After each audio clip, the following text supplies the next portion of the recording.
Good evening and welcome to I Am Piscataway. This is Monday, March 5th, and we are on air live. If you'd like to speak with me or my guests, please call us at any time during this hour-long program at 732-562-2305. My guests this evening include Ward 2 Councilman Jim Bullard, Ward 3 Councilman Steve Cahn, Piscataway's Business Administrator Tim Dacey, and Piscataway's Director of Finance Daniel Lamptey.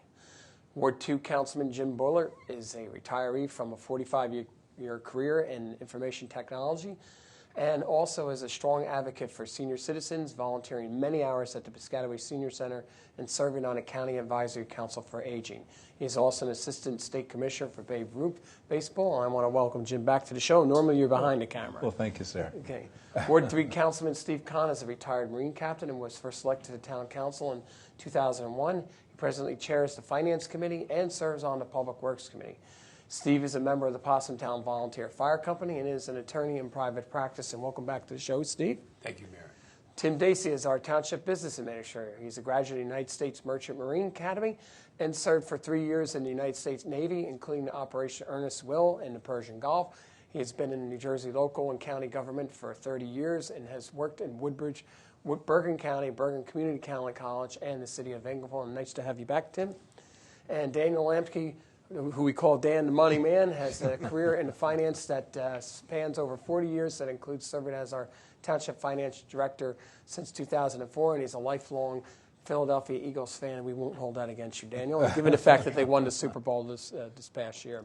So I thought we were having all the guests, since Councilman Cahn chairs the Finance Committee, and we have the money people here on the set. We'll talk a little bit about this year's budget, which we're going to be adopting in March. It's very good news to speak about. And so, Tim, I might want to let you start off with you, talk about it. And I know Steve will jump in, and so will I, and maybe even Jim will be jumping in. And we'll have Daniel talk about that. And we're also going to talk very briefly about the reevaluation and how it basically, what people can expect when they get their tax bill in July. Right. Well, we've been working on the budget. I guess we started back in October, and meeting with all of our department heads and our administration, and putting together a good package for delivering services to the residents of Piscataway, and also coming up with a good capital program for 2018.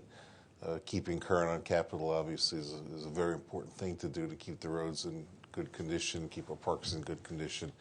And we've already introduced it on our first reading, and we have not had any direction from the state because the state budget obviously has been pushed back by about a month. But as you said, we'll be adopting it next month, and it's a pretty good budget, I think, for the residents, for services, and it keeps the taxes in check. And Daniel, you might want to talk about, we're one of the few towns in the state of New Jersey that's self-examining, where we don't have to get permission from the State Department of Community Affairs to adopt our budget. So you might want to explain how that process, how it became a self-examining. Yeah, to become a self-examined town, you have to meet certain criteria, have a very good audit, pay your debt on time, don't have any fiscal issues, and through all that, we qualified to be self-examined. So the state doesn't have to review our budget. And basically, in the state, if there's 3 dozen towns that have that certification through the Department of Community Affairs, that's a lot.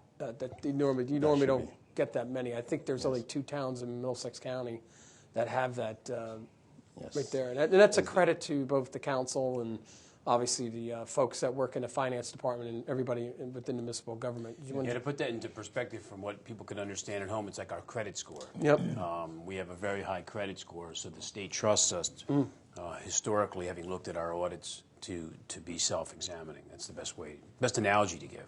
And let's just face it, we were self-examining under the Christie administration, who was no friend of our Piscataway Township. Yeah, it's not a political thing. No. So that's kind of ironic. Yeah. Now, go ahead, Jim. What I was going to say, there is another thing in addition to the roads that Timothy spoke about. We also have our parks, 26 parks, and every year we take a look at least 5 of them, because that keeps the entire township looking very, very good and very attractive to the youth as well as people playing And I know different sports. Henry Hinterstein, our landscape architect, I think is scheduling through the Capitol, I think another 4 or 5 parks to retrofit with all the new state-of-the-art playground equipment to make it, continue to make it further with the American Disabilities Act compliant. So if you folks have seen some of the parks that we've refurbished, they all have concrete sidewalk going around in the play area for wheelchair accessibility. I mean, our parks were handicap accessibility compliant, but this takes it a couple steps further. And the truth of the matter is, people forget all that equipment was installed back in '02. So here it is. It's been more than 15 plus years. So it needed to refurbishing there. And also during that particular time, as well as now, the materials which are used, you have to be careful because it's safety.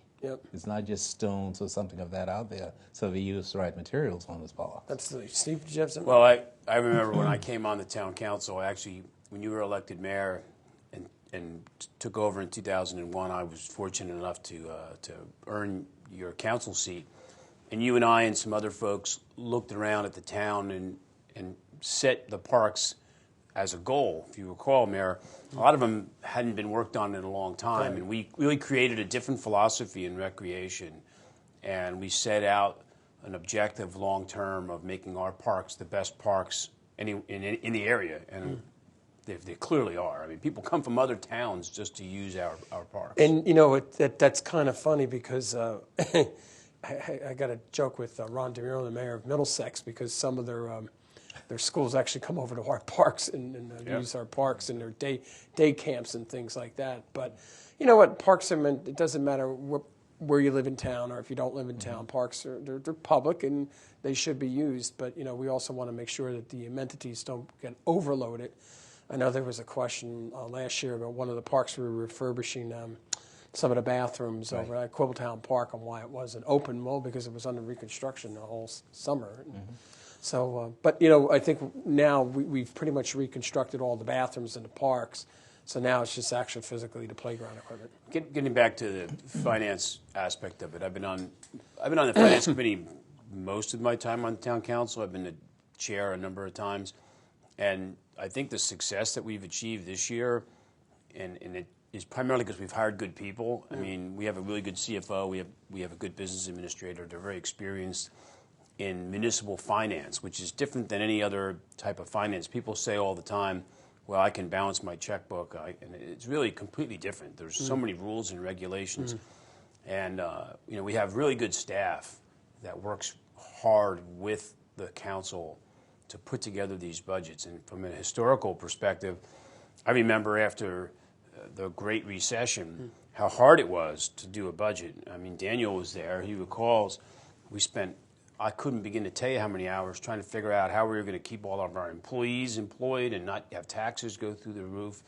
And we've been able to turn that around with some of the economic development initiatives. But we have really good staff. I mean, as a township government, elected government, I think the most important thing we could do is hire the right people and to really run the town, manage those aspects. Exactly. And especially when it comes down to, for an example, when this time of the year, everyone's taking a look at their budget. The directors have already looked at it. Now, clearly, you cannot say it's going to be exactly this, but come September, October time frame, we take a look at who may be going down in budget or who has their budget higher, and we try to share. This way, we're not going to overspend the budget or whatever the case is, and that's a great management way of budgeting. And it's budgets are like a living, breathing document. Yes, you they have are. to move it from On a day-to-day basis. That's and correct. as Tim knows. Now, one of the, as Daniel and Tim could probably jump in and talk to this subject, we're in a unique position this year. You're probably going to see a minimum of a 12% reduction in the municipal tax rate this year. I suspect that there's going to be a substantial reduction in the Board of Education's budget, and I know they're through the fire district budget. So and the bottom line is the reason why the reductions come along is because of all the hard work that we've been doing to have some economic development to get the companies to move into town, fill up the vacant office buildings, sites, repurposing sites. I know there's been some questions that some people had about motives, like one, I guess somebody asked about the old Union Carbide site. People seem to forget, back when the heyday when Union Carbide was operational in Bakelite Industries, you had 4,000 employees at that site, running 3 shifts as a petrochemical plant. Now it's going to be one of the most state-of-the-art logistics center, which they're having rail there. And that's going to bring your taxes down and in order to fund some of our other key purpose projects, because we have a lot of, we want to get a community center built. We want to, fix a lot of the roads and things like that. So Daniel, why don't you just talk very briefly about the breakdown of where the values have gone up in that area? It's mostly the commercial end. The commercial, overall, there was an increase in assessed values of about 16% overall in town. And the commercials from about 45% of that. The significance of that was 4 years ago when we went through the revalve, and we just finished up with one there, and we'll get to why we had that. The commercial was only picking up 30% of the overall tax rate. Now they're picking up 40%, which is 10% more. So basically, that 10% additional now, which means it's 10% less that homeowners have to pick up. Exactly.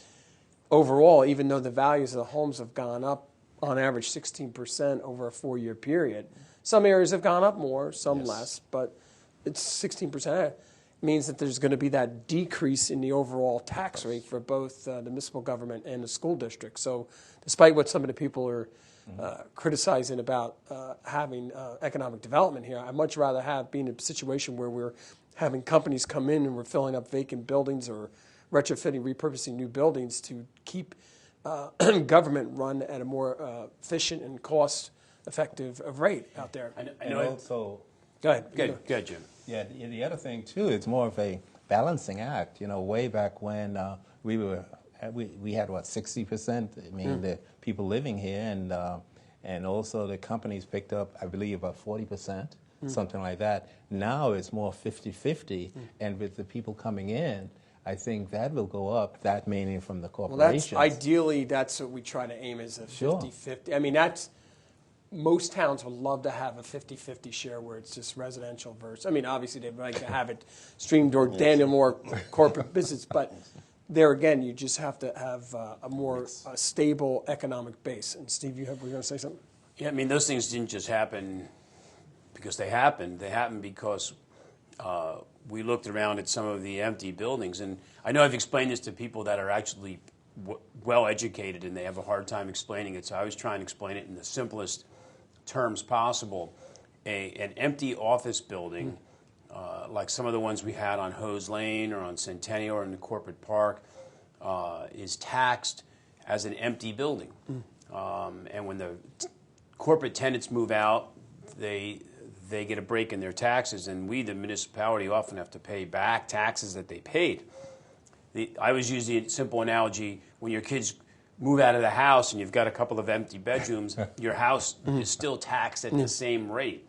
They're just looked at completely differently. So we had all this empty space, and some of the empty space we had, there was just no market for. No one was going to come in and put in a huge corporation with 2,000 office workers.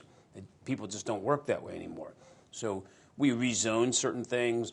You were very aggressive in getting new concepts and new ideas like the data centers to come into town, and we repurposed some of those buildings, and now we have a huge corporate tax base that's picking up their share of the load, so we're paying less. Right. But because earlier, let's go back 2 decades ago, we were the technology town within New Jersey, and when they moved out, then now we have to find other things for those buildings, which you're doing. Listen, the days of, as Tim knows, the days of these large office parks have been over with for a decade. Yes. And the whole 287 corridor has changed substantially. I mean, you could talk to all the mayors all up and down 287. They're all going to say the same thing. So you're trying to look for readapted purposes on these old campus-like settings, and that's the key. Go ahead, Steve. We also have an obligation. At one point, Telcordia probably had around 8,000 employees in Piscataway. And a lot of those folks were Piscataway residents. I mean, I knew a lot of folks that worked. You worked for AT&T, which was connected in some way back when.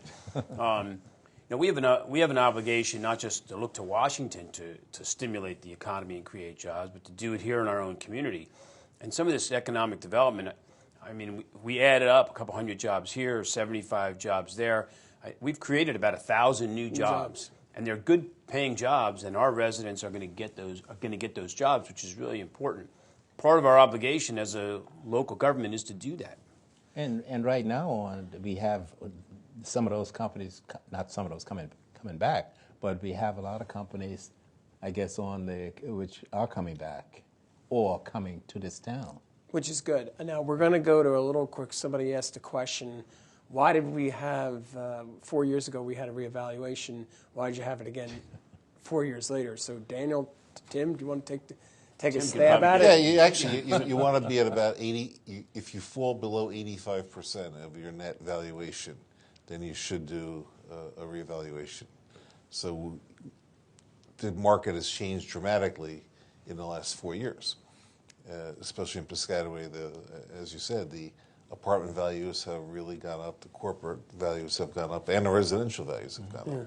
Residential, on an average of 16% alone, forces you to do the reval. But what we're going to be doing beginning next year is we're going to go kind of laid out by the way of the fire districts, and we're going to do approximately 20% to 25% of the town each year. This way you don't have to do a big one like we did this year. And we're going to catch the ups and downs And you'll in the catch the market. ups and downs quicker. Because Daniel reminds me every year, this year's budget, we have $3 million in for corporate tax appeals. And we're not in the business of subsidizing the school district anymore. Because, Tim, you might want to explain how tax appeals work out. Right, What I mean by subsidizing both county and school district anymore. Right, so when people pay their taxes, we distribute it to the county, we distribute it to the school district, they spend it. When somebody files an appeal, the appeal comes into the township, and whatever the appeal is, we have to fund the appeal 100%. So, well, we're only collecting maybe 30% or so of the taxes, we have to pay 100% of the appeal. Right. So You can't recapture that money. You can't recapture it. So if you do more regular evaluations, you're going to stay closer to the 100%, and hopefully you'll wipe out the highs and the lows of the market. And Daniel knows the significant because we have to budget X amount. That's all what they call inside the 2% cap that we have to come up with. And that means that's money that instead of having additional amenity or services for the residents or less taxes, we're having to pay for the tax appeals because we're subsidizing both the county and the school district. And people should understand, I've had a lot of people ask questions about the reeval and that their value of their home went up. They were concerned that their taxes are going to go up. There's two different things that make up what you pay in taxes: the value of your home and the tax rate. My house in the reevaluation went up like $1,500 in value, kind of negligible. The rate is going to come down, so that taxes will go down. Most people's homes have kind of remained the same or gone up a small amount. With a 12% reduction in the tax rate, even if your home went up a little bit in this recent reeval, your taxes are likely to stay the same or to go down. And you'll see that when you get your bill, and it comes out, I think, the first week in July. First week of July. Right, because as home values go up, the rate goes down. Correct. Yeah. So with that, we have about 15 minutes of roll-ins here for today. We're going to go to the first one. Let's cue it up. This is obviously the championship game with the Piscataway Lady Chiefs playing for the County State GMC Championship game against the Edison Lady Eagles. And it was a great game. Edison just would not give up. But I get all the hats off, credit to the coach and all the players. They're having the stamina to go through and win. They had a great season. Especially winning county champs.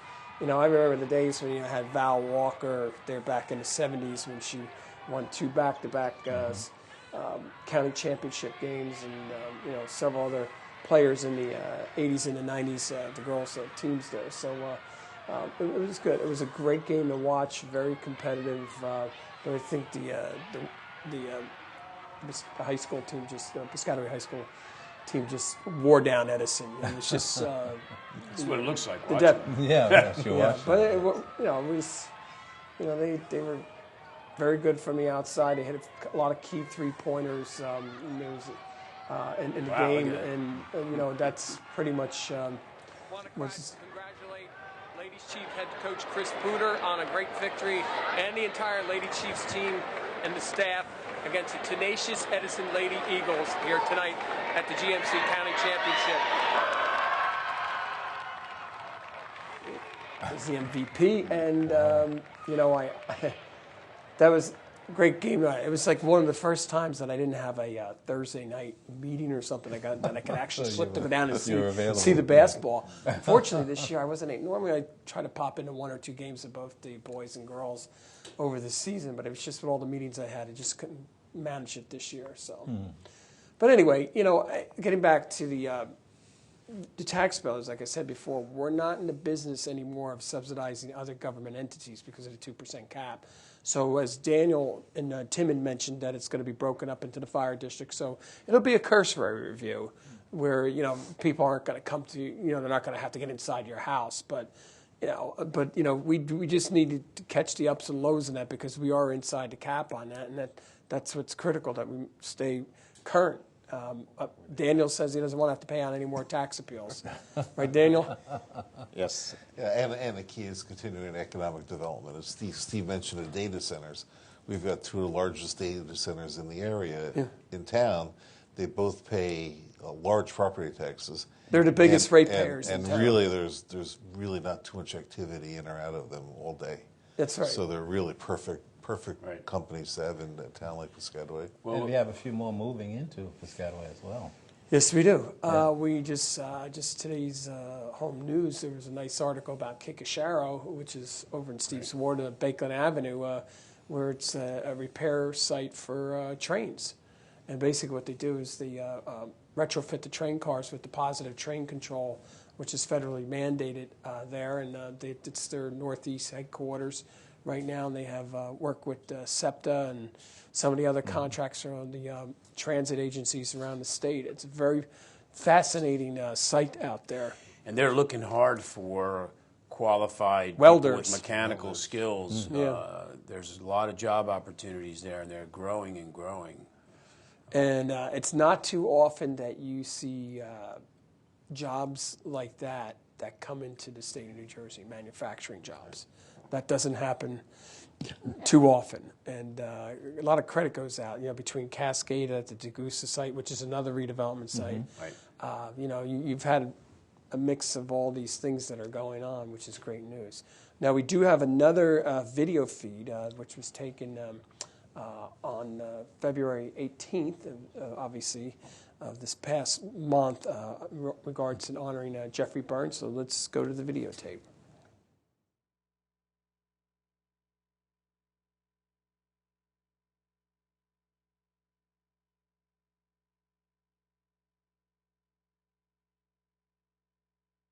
All right, I want to thank everybody for coming down here today to honor one of our fallen heroes, Jeffrey Byrne, local Piscataway resident who passed away in Vietnam during the Tet Offensive, February 18th, 1968. The Lord, you have shown us that death is but the gateway to a more glorious life, and we must not fear it coming. We also know that neither life nor death can separate us from your love. Assure us yet again that our comrade Jeffrey departed not lost to us, but shared a new life. You where we shall your good time be reunited. We know him to be with you forever. Amen. Okay, we're going to place it right over here.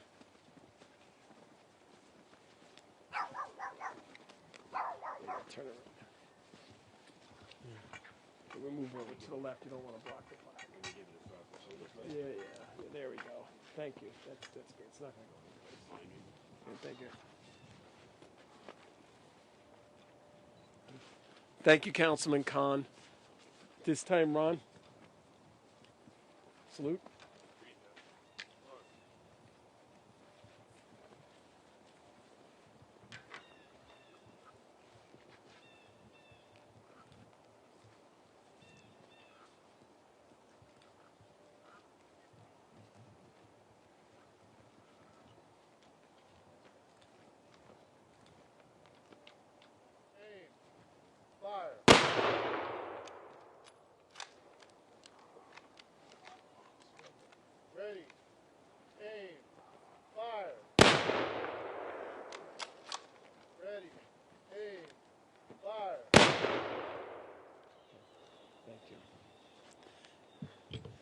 just recently, I had an opportunity to go down to Washington. I went to the Vietnam Memorial, and I wanted to look up Jeffrey Byrne's name up there, and he's in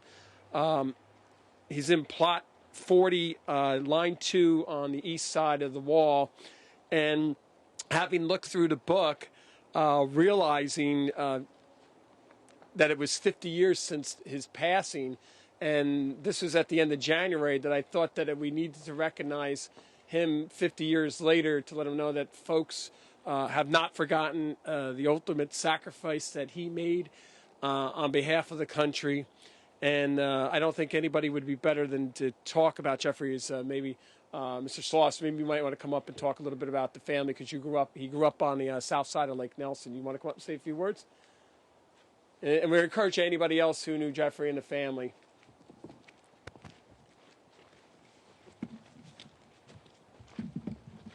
Well, grew up neighbors with Jeffrey. His house and my parents' house were back to each other. Family, we hung around together. His brother Pat, his brother Jerry, and his sister Nancy.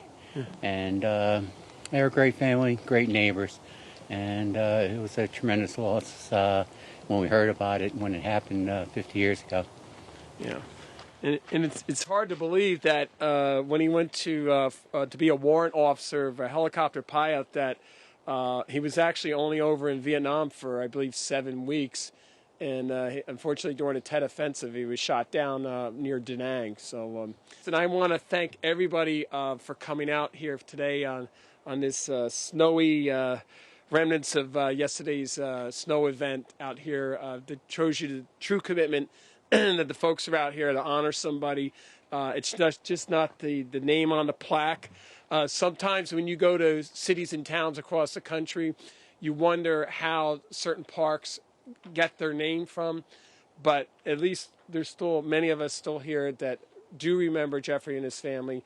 But more importantly, every 4th of July, as the Lake Nelson Association president knows, we do honor during the 4th of July festivities here at this park, who the park is named after. So at least we know on July 4th it's always recognized on that day.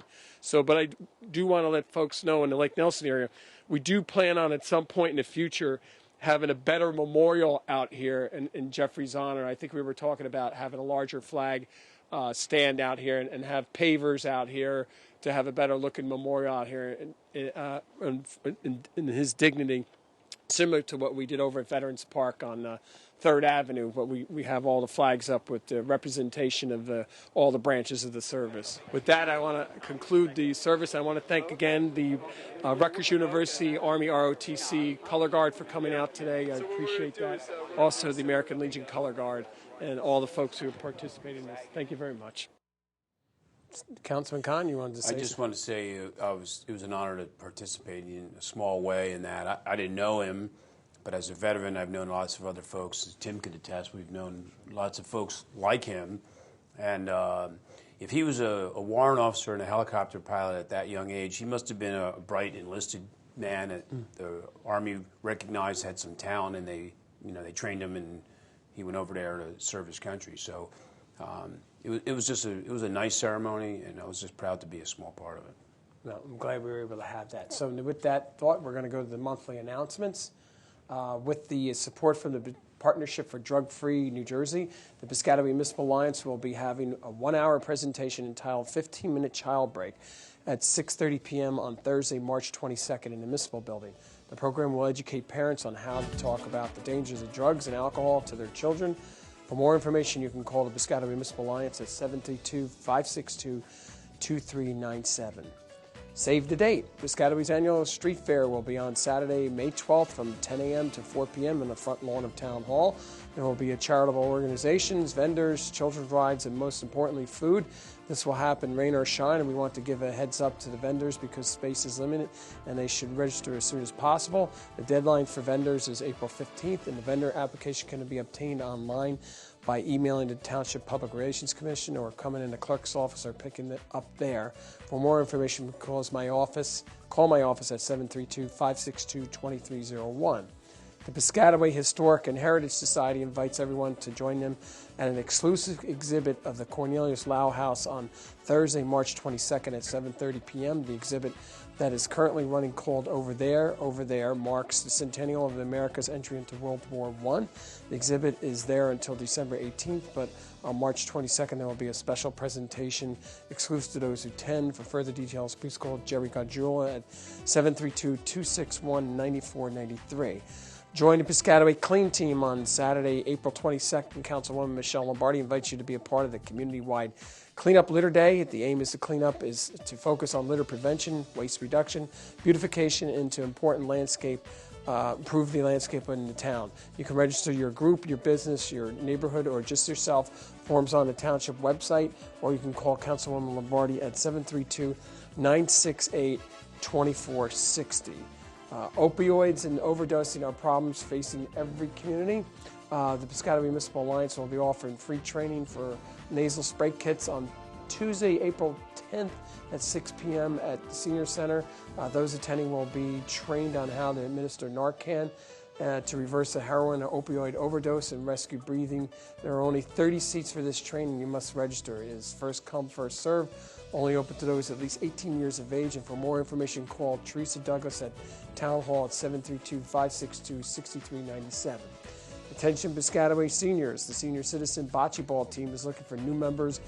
We do have an active team for both women and men, and they use our well-maintained bocce courts located behind the Senior Center in Sterling Village. The bocce ball team will be holding a meeting on Monday, April 23rd at 3 p.m. at the Senior Center.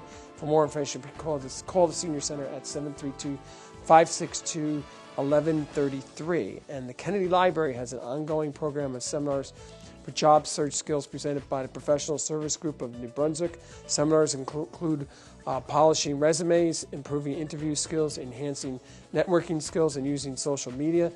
These seminars are all year and have been held on Tuesdays at 10 a.m. to 12:30 p.m. at Kennedy Library. For more information, please call John Wallace at 732-463-1633 at extension 6. And the Piscataway Local PBA 93 will be holding its annual Easter egg hunt on Saturday, March 24th at 11 a.m. at the Piscataway Little League Fields on 491 Sydney Road. This is open to children up to ages 11. There will be prizes, candy, and special appearance by the Easter Bunny. And make sure to bring your cameras for the pictures of the Easter egg bunny event. And this event will happen rain or shine. Believe me, it goes by very quick. Please remember the Town Hall offices will be closed on Friday, March 30th for Good Friday, and the rebroadcast of this show can be seen throughout the month of March on PCTV Channel 15, on Cablevision Channel 40 on Verizon. You can also watch it at any time on demand by going to the Township website, search for PCTV TV on the drop-down menu for the departments. So that concludes our monthly announcements. And I must say about the Easter egg hunt, I have to laugh when those kids get out there. They lay out all the eggs out there and fill the thing. Yes, they do. And within maybe 10 seconds. 50 seconds or less, it's like locusts. They just come in and they're gone. And then obviously everybody wants to see if they get their peeps, the prizes to give out. So it's kind of funny watching all that. And you're talking about kids crawling around. It's pretty funny watching that. So, we do have some other other video. Because I think we're going to go to two more, and then we're going to talk about another issue. Let's cue this up. This is the Citizen Police Academy. Let's go to the video. I hope you guys we're looking forward to this. I'm sure you are. Thank you in advance for giving up your Thursday evenings for the next approximately 12 weeks. I promise you that we will put on a good program for you. We've been doing this for how many years? 1999. So I used to stand up here when I was a sergeant and lieutenant and oversee the class like Sergeant Peltz and Lieutenant Hackler, so I'm a little removed from that. But I promise you, you're going to enjoy the interaction with our police officers. This will give you a chance to see your police department in action, see how your police department works, learn many different things about how we operate. And it'll also give you a chance to see that even though we wear these pretty cool-looking uniforms, we're folks just like you, and not to be feared, promise. I know you're going to have a great time. We're very fortunate here in Piscataway Township to have a highly technical, experienced police staff. You're going to really see how highly professionalized law enforcement is in this day and age. And the key, I think, at least in Piscataway Township, and I can't speak for other communities, is that there's a large push now called for community policing, where law enforcement officers are not held up in precincts or police substations waiting for the residents to come to them. It's the idea that the police departments have to get out and go to the community to get to know the folks that they're there to serve. So that's why we encourage all of our police officers, whether they're detectives or patrolmen or in other divisions of the police department, to get to know the residents, strike up a conversation with them, because we always feel that the town will be a lot safer if the residents of the community are involved with their neighborhoods. I want to briefly go ahead, Steve. You first. Well, a few people have asked questions about the substation we had over in Arbor, and that actually answers the question. That's no longer like 21st century policing. They did a huge study on the proper way to police a community. And these substations that are like little fortresses where the police are there is no longer the way to do it. The way to do it is to be out in community policing. And that's the reason why we repurposed that as an OEM facility. And we don't use it as a substation, not because we don't want to use it as a substation, because that's not the proper way to do community policing. And if you talk to the, go ahead, Jim. And I feel as though the community policing is great for our township. For an example, what you just saw was a class for the parents 2 weeks ago, I believe it was. They had it for the kids, and I think that's the 12th year for the kids. I went through it, and I was not even a kid, because they learn a lot from what the police can do. And also, they're taking a look at our borders and so forth. And a lot of people don't know exactly, that our policemen are just sitting around. They're really watching and doing the right things. And I have never heard anyone in Piscataway say, I hate our police. On different places, you hear kids saying, I hate the police. Parents, I hate the police. But I've never heard anything like that here. Well, that's a good thing. So with that, we're going to go to another announcement. We're going to talk over this one. This is a video shot over at the Senior Citizen Center for Black History Month, and I know Jim Bullard was there. Yes. Yeah. So Jim, you might want to say a little bit about this? Yeah, one of the things that we have over at the Senior Center in Piscataway is we represent every culture. And naturally in February you have the Black History Month, and people are doing the kinds of things which apply to the Black history, whether or not it's the dress that they're wearing and things of that nature. We didn't just focus on slavery. We focus on what's now and what's going ahead, because that's extremely positive. And even at that, you see the seniors out there doing their due, and I'll tell you, and so forth. And we're going to have another clip here or something else that happened at the Senior Center. Let's go to that videotape. This is, yes, I believe, was the Valentines Day / Mardi Gras Day. / Mardi Gras. And look at that. You have all the people out there. And take a look at all of the cultures out there. As a result, if you know, I mentioned that we have They're doing a chicken dance there? I'm not quite sure exactly what, what they're doing right now, but every so often they ask me to get out there to dance, and I tell them I have 2 left feet. So, but the key thing is we do everything from a cultural perspective.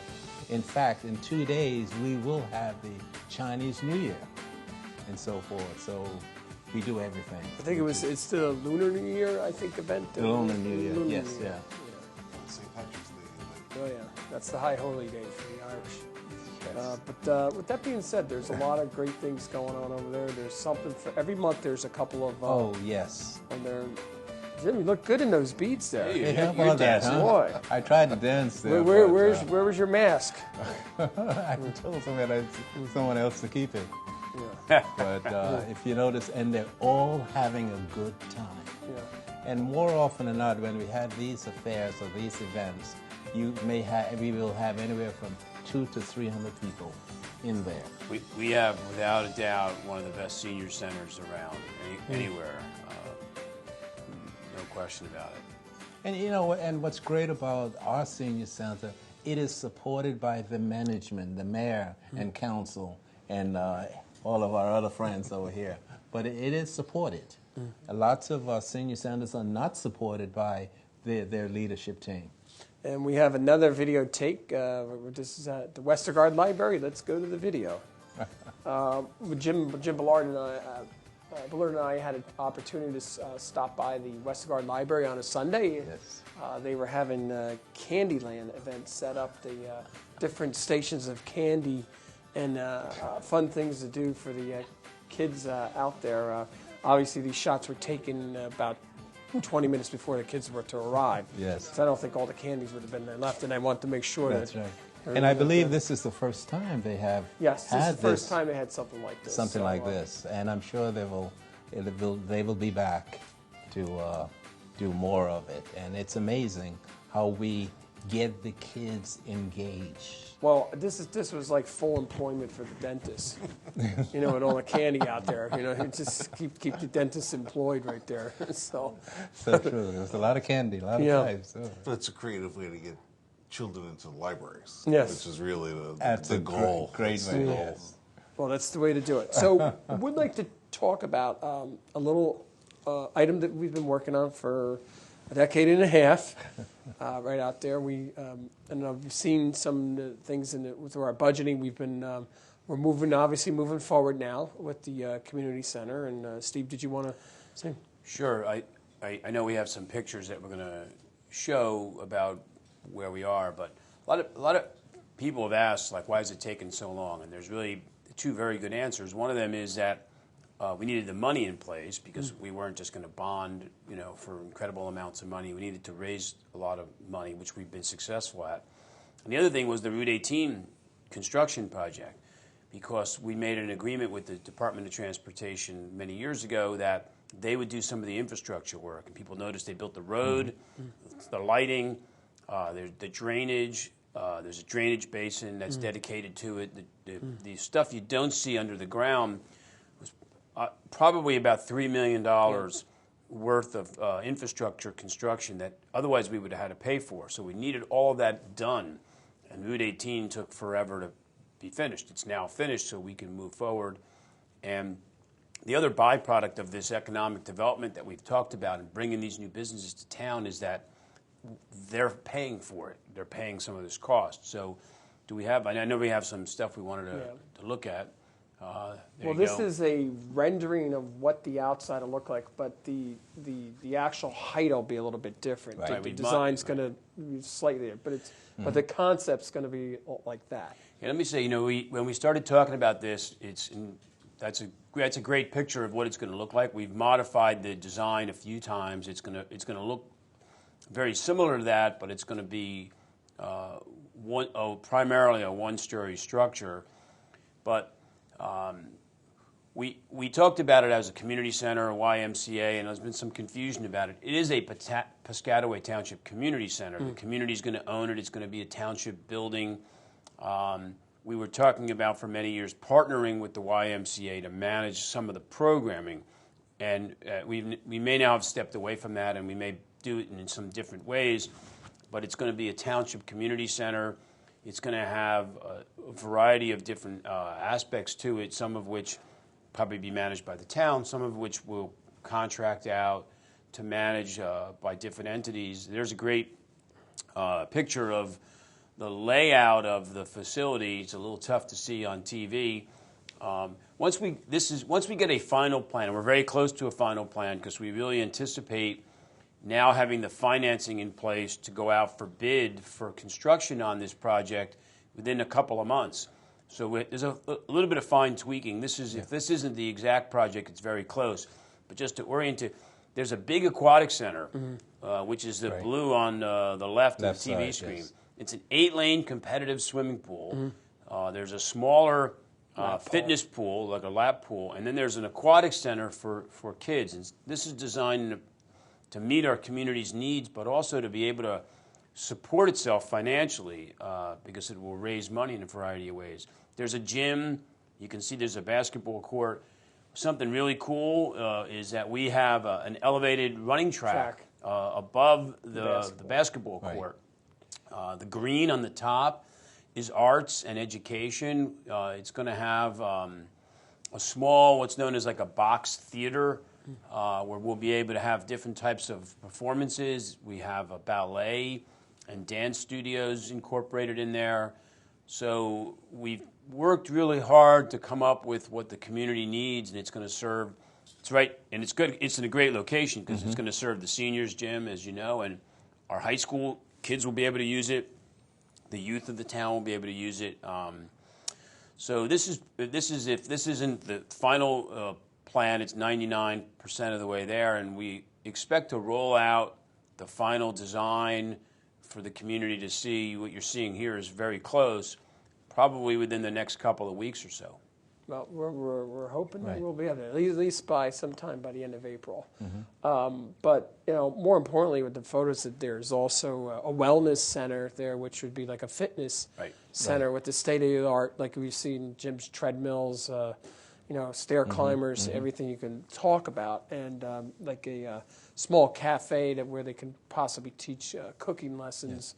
But more importantly, since Hurricane Sandy, one of the components that we actually have in there, it's now going to be an emergency evacuation site for the community in conjunction with the senior center. So that will have a fully operational backup generator to handle 100% of the load out there, because obviously during Sandy, we had an issue where we had some folks being housed at some of the schools until they were able to make other arrangements. So we thought, hopefully we never have another storm like that, but if we do, that we'll have a site where we can tell people, come to here, because we have about 1,000 cots, that we can always house people in the gym if necessary. And then, as far as the food, cook and food, the senior center would act as the food preparation area out there. And also, if there was ever have to have a mass inoculation for whatever reason, that would be an inoculation site. So it's accomplishing a Homeland Security evacuation site, a wellness center, a cultural arts center. So there's several components going on with that facility. Well, and we believe it'll be self-sustaining. In other words, there'll be certain things that are going to be free and open to the community. There's going to be other things that there's going to be costs for associated with joining. And, of course, the aquatic center will be rented out. It's going to be in great need. It's going to an A-lane competitive pool with a small bleacher area, so it's going to be in great demand. So we believe it's going to bring in enough revenue every year to pay for itself. Right, that's correct. As opposed to being a drain on our budget. And that's why it took a long time to be able to get everything in place to do that.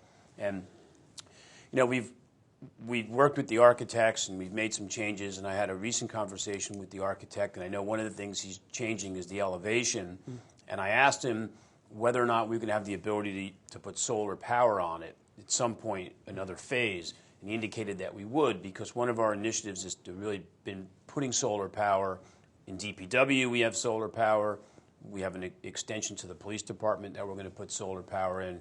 And so we'll be able to do that, not in the initial construction because of the cost, but we'll be able to do that down the road so that this place could run solar powered as well. Yeah. So it can be a very futuristic structurally, the roof will be able to handle the load.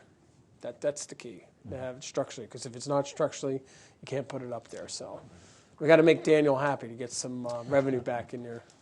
Right. It'll also have, like the senior center, we built it and then it was expanded and modified and connected. This facility is also designed in a way that it'll meet our needs now, but we can add on to it and in the future. Right. Yeah, there's also we're going to have tied in that if we ever wanted an outdoor component, Right.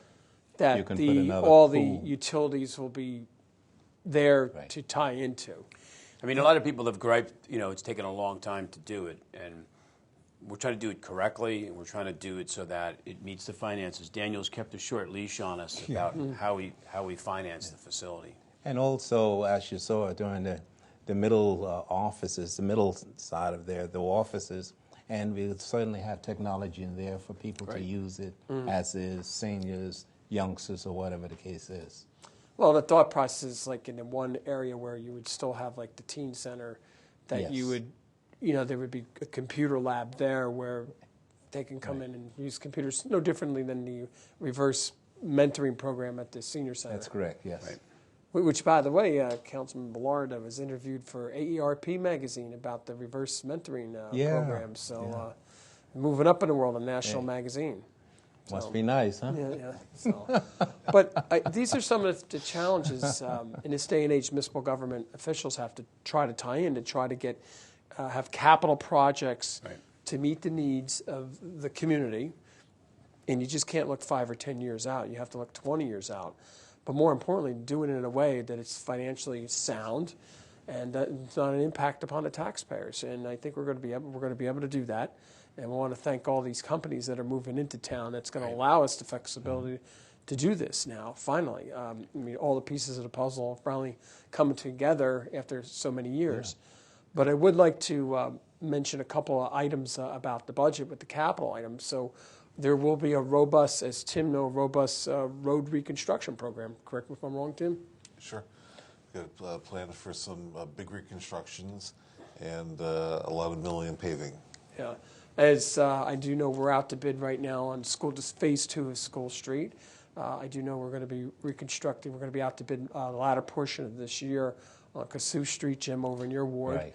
I know, Steve, we're doing a couple of reconstructions, Haywood and Linwood Street over in the on the Wynwood section, and that doesn't include Kroger and Mayfield Lane over there in Ward 4 in that section. And then we're also out to bid on the reconstruction of the sanitary sewer line on Cedar Avenue.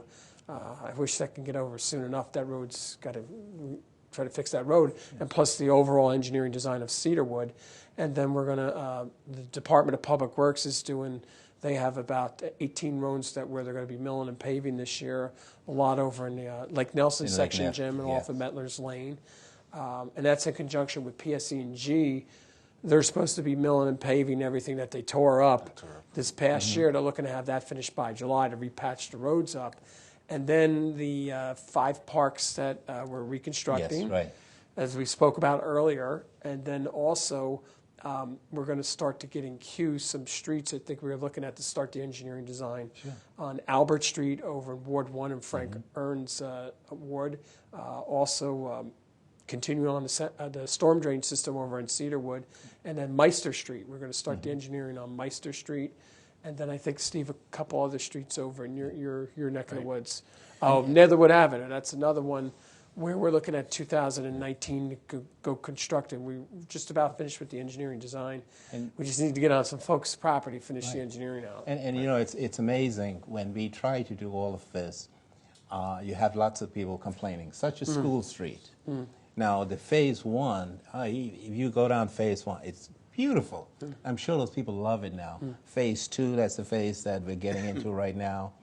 It's the old way of looking at it. I'm saying, well, those who complained before, I wonder if they're complaining right now.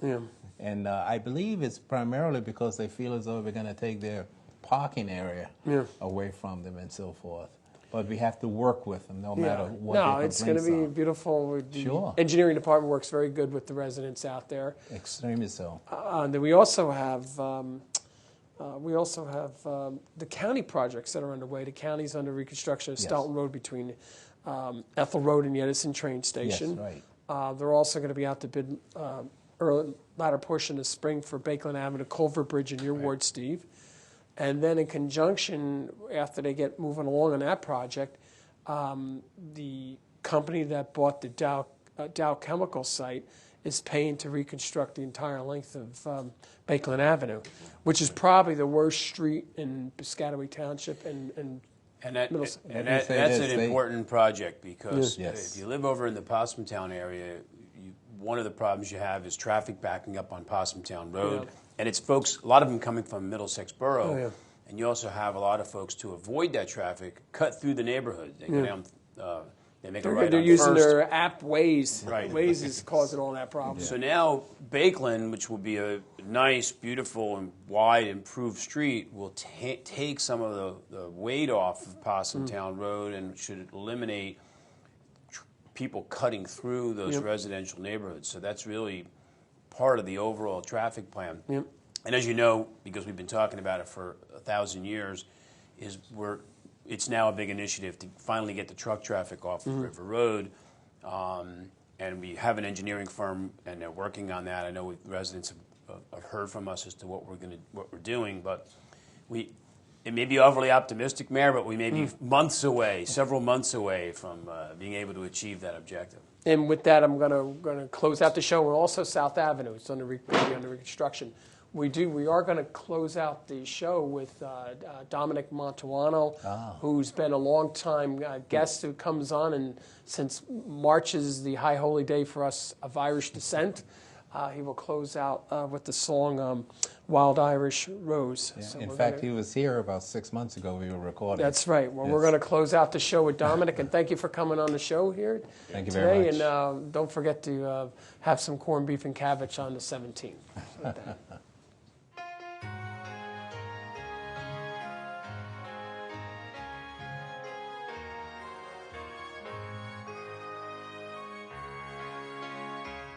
My wild Irish rose, the dearest flower that grows.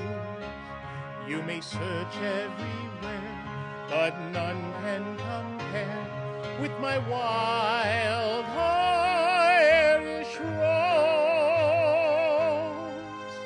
My wild Irish rose, the dearest flower that grows.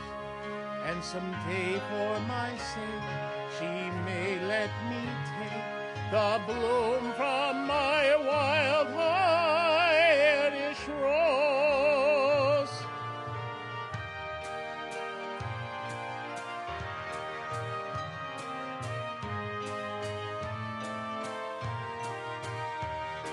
You may search everywhere, but none can compare with my wild